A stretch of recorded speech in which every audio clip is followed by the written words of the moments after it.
মুম্বাই থেকে প্রশ্ন করছে। রাধে রাধে মহারাজজি। প্রশ্ন হলো, নিজের কোনো আত্মীয় বা পরিজনকে হারানোর পরে হৃদয়ের মধ্যে শোক ও দুঃখে যেন ভরে ওঠে এবং সেই সাথে গ্লানি, সংখ্যা এবং ছটপটানো, এই সবগুলোকে কি করে শান্ত করব? মহারাজজির উত্তর, মহারাজজি বলছেন, জ্ঞানের দ্বারা। অজ্ঞানের মধ্যে মোহর দ্বারা গ্রসিত হয়ে এই সমস্ত সংসার দুঃখী হচ্ছে। যতক্ষণ জ্ঞান হবে না ততক্ষণ কেঁদে যেতেই হবে। কে এখানে আমাদের সবার মধ্যেই ভগবান বিরাজমান।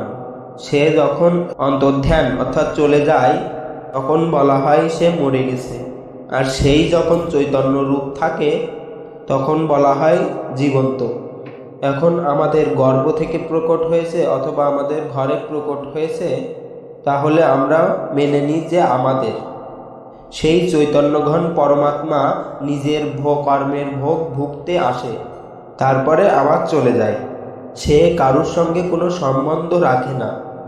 আমরা যখন নিজেদের তরফ থেকে সম্বন্ধ মেনে নিয়ে অশ্রু প্রবাহ করতে থাকি, মনে করো পাঁচ তত্ত্বে বিলীন হয়ে গেছে, আর আত্মা কর্মকে নিয়ে নতুন জন্মের উদ্দেশ্যে রওনা দিয়েছে, আর আমরা এখানে বসে অশ্রু প্রবাহ করছি। তার জন্য মোহের বশবর্তী হয়ে যতক্ষণ মোহ বিনাশ না হবে ততক্ষণ এই রোনাধুনা বন্ধ হবে না। এই জগতের নাম মৃত্যুলোক। এখানে সবাই মৃত্যুবরণ করবে, সে যে কেউই হোক না কেন।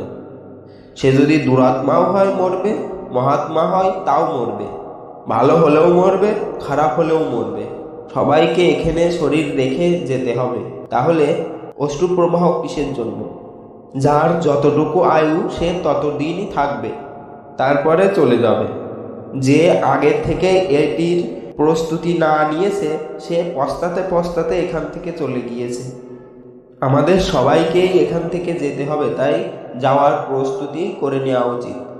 নাম জপ করো, ভগবানের আশ্রিত থাকো, ভগবানের লীলা চরিত্রকে শ্রবণ করো, সৎসঙ্গ শ্রবণ করো, তাহলে এই মোহ নষ্ট হয়ে যাবে। যখনই মোহ নষ্ট হয়ে যাবে তখনই আনন্দের অনুভূতি হতে থাকবে, তখন আর অশ্রু প্রবাহ আসবে না। এখনো অজ্ঞানের পূর্ণ দশা রয়েছে, সেই জন্য অশ্রু প্রবাহ আসছে।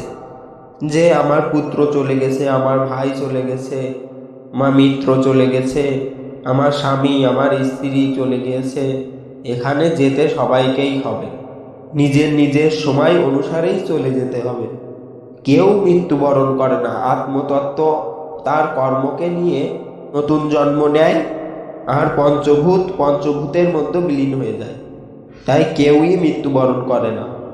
এটা শুধু কেবল আমাদের মোহ যে এই ব্যক্তি বা শরীরটা আমাদের ছিল, সে কারোরই ছিল না।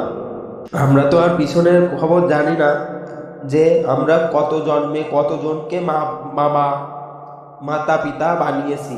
এই জন্মে তোমাকে মাতা পিতা বানিয়েছে এবং পরের জন্মে আবার অন্য কাউকে মাতা পিতা বানাবে। তাই এই সমস্তই মায়াকৃত। এই জন্য অশ্রু প্রবাহ করেন না, নাম জপ করুন এবং সেই জীবাত্মাকেও যাতে শান্তি লাভ করে, তাই নাম জপ করে সংকল্প করে তার নামে সমর্পণ করুন এবং নিজে ভজন করুন, তাহলে আনন্দিত থাকতে পারবেন। মোহ করবেন না, মোহ অনেক দুঃখ প্রদানকারী হয়।